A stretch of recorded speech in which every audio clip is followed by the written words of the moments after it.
Ben, first off, do you feel as though the coverage has been balanced? Like, for example, we just showed you? No, I mean, I think that there's so many media outlets that are acting as propaganda arms for Hamas that it's actually quite incredible. Hamas has not been unclear about their intent here. They've been saying for weeks they want to send literally 100,000 people to storm the border with Israel. Hamas has been obvious. They say we want to break in, we want to kill Israelis.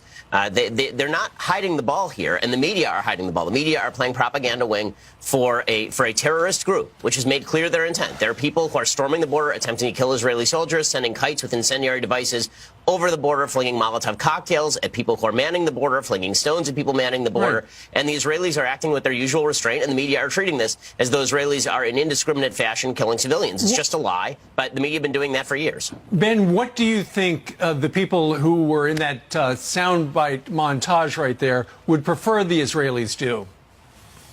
Yeah, I mean, the answer is that they would prefer the Israelis stop existing, because these are the two choices. It's not that Hamas is not in control of the Gaza Strip. You heard one of the people in that montage say that these are people without a state. Israel withdrew from the Gaza Strip in 2005. Okay, the Gaza Strip has been entirely under the control of Hamas since 2006, when the Palestinians elected Hamas in an overwhelming majority. Hamas is a State Department designated terrorist group and one of the worst terrorist groups on the planet, and yet we're supposed to believe that this is Israel's fault, that Hamas is trying to storm the border. It's beyond all definition, and the attempt to link it, by the way, with the Jerusalem embassy opening is just insane. This has been going on for weeks. It's just the media haven't wanted to cover it, and they would prefer to blame President Trump for Hamas trumped-up violence than to actually lay the blame at the feet of the people who are creating it. What are the leaders of Hamas telling those people to do?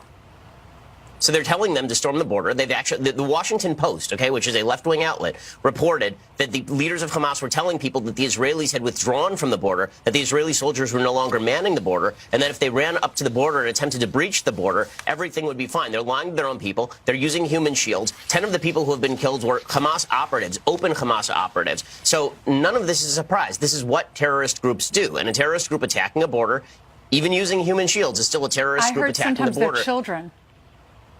Yes, I mean, they're using children as human shields. This is what Hamas does. During the last Gaza war, Hamas actually hid its headquarters inside a hospital. Because, again, this is what terrorist groups do. When terrorist groups get a civilian killed, they are happy because they know that the media coverage will be that Israelis killed civilians. When a civilian is killed in Hamasistan, in the Gaza Strip, then the Israelis are deeply devastated about it. This is something Golda Meir once said. We can forgive them for killing our children. We can never forgive them for making us kill theirs.